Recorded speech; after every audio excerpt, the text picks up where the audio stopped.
ನಮಸ್ಕಾರ. ಯುವ ಮುಖಂಡರು ಕಾಂಗ್ರೆಸ್ ಡಿ ನಾಗೇನಹಳ್ಳಿ ಬಾಬು ನಮ್ಮ ಹೆಸರು.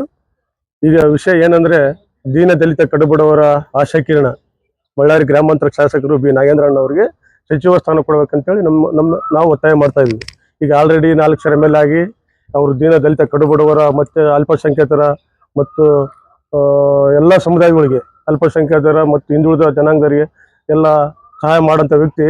ಈಗ ಮುಂದೆ ಕೊಟ್ಟರೆ ಜಿಲ್ಲಾ ಪಂಚಾಯತಿ, ತಾಲೂಕ್ ಪಂಚಾಯತ್ ಎಲೆಕ್ಷನ್ಗಳು, ಈ ಲೋಕಲ್ ಎಲೆಕ್ಷನ್ಗಳಿಗೆಲ್ಲ ನಾಗೇಂದ್ರಣ್ಣ ಕೊಟ್ಟರೆ ಮಾತ್ರ ಈ ಕಾಂಗ್ರೆಸ್ಗೆ ಗೆಲ್ಲೋಕೆ ಕಾರಣ ಆಗುತ್ತೆ. ನಾಗೇಂದ್ರಣ್ಣ ಸಚಿವ ಸ್ಥಾನ ಕೊಟ್ಟಿಲ್ಲ ಅಂದರೆ ಮುಂದಿನ ದಿನಗಳಲ್ಲಿ ಕಾಂಗ್ರೆಸ್ಗೆ ಭಾಳ ಹೊಡೆತ ಬೀಳುತ್ತೆ ಅಂತ ನನ್ನ ವೈಯಕ್ತಿಕ ವಿಚಾರ. ಇನ್ನೊಂದು DK ಶಿವಕುಮಾರ್ ಸಾರು, ಅಹಿಂದ ನಾಯಕ ಸಿದ್ದರಾಮಯ್ಯ ಸಾರು, ಮಾಜಿ CM ಅವ್ರನ್ನೆಲ್ಲ, ಸುರ್ಜಿವಾಲಾ, ಸೋನಿಯಾ ಗಾಂಧಿ ಮೇಡಮ್, ರಾಹುಲ್ ಗಾಂಧಿ ಮೇಡಮ್ನವ್ರಿಗೆ ನಾನು ಬೇಡೋದೇನೆಂದರೆ, ನಾಗೇಂದ್ರಣ್ಣವರಿಗೆ ದಯವಿಟ್ಟು ಸಚಿವ ಸ್ಥಾನ ಕೊಟ್ಟರೆ ಮಾತ್ರ ಮುಂದಿನ ದಿನ 2028 ಚುನಾವಣೆ ಕೂಡ ನಿಮಗೆ ಮುನ್ಸೂಚನೆ ಆಗುತ್ತೆ ಗೆಲ್ಲಕ್ಕೆ ಕೂಡ ಕಾರಣಕ್ಕೆ. 100% ನಾಗೇಂದ್ರಣ್ಣ ಮಿನಿಟ್ ಕೊಟ್ಟರೆ ಮಾತ್ರ 2028ರಲ್ಲಿ ಗೆಲ್ಲಕ್ಕೆ ಕಾರಣ. ಇವಾಗ ಈಶ್ವರ ಖಂಡ್ರೆ ಅವರು ಪಂಚಾಯತ್ ರಾಜ್ ಸಚಿವರಾಗಿದ್ದಾರೆ. ಅವ್ರು ಕೂಡ ಹೇಳಿದಾರೆ, ಈ ಸರಿ ಗ್ಯಾರಂಟಿ ಜಿಲ್ಲಾ ಪಂಚಾಯತ್, ತಾಲೂಕ್ ಪಂಚಾಯತ್ ಚುನಾವಣೆ ನಡೆಸ್ತು ಅಂತ ಹೇಳಿದಾರೆ. ಗ್ರಾಮ ಪಂಚಾಯತ್ ಲೋಕಲ್ ಜಿಲ್ಲಾ ಪಂಚಾಯತ್ ಚುನಾವಣೆಗೆ ಬಹಳ ಹಿನ್ನಡೆ ಆಗುತ್ತೆ ನಾಗೇಂದ್ರಣ್ಣ ಸಚಿವ ಸ್ಥಾನ ಕೊಟ್ಟಿಲ್ಲ ಅಂದ್ರೆ.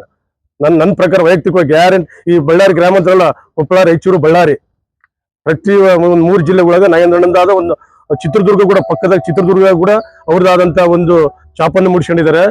ಬಡವರು ಯುವಕರಿಗೆ ಬಹಳ ಆದ್ಯತೆ, ಪ್ರತಿಯೊಬ್ಬರಿಗೆ. ಅವ್ರಿಗೆ ಒಂದು 500 ಜನ ಇದಾರೆ ಅಂದ್ರೆ ಅದ್ರ 499 ಜನ ಹೆಸರು ಹೇಳ್ತಾರೆ ಅವರು. ಅಂತ ವ್ಯಕ್ತಿ ನಾವು ಎಂದು ಕಂಡಿಲ್ಲ. ದಯವಿಟ್ಟು ನೀವು ಅವ್ರಿಗೆ ಸಚಿವ ಸ್ಥಾನ ಕೊಡಬೇಕಂತ ಹೈಕಮಾಂಡ್ಗೆ ನಾನು ಮನವಿ ಅಂತ ಹೇಳ್ತಾ ಇದ್ದೀನಿ ನಾನು.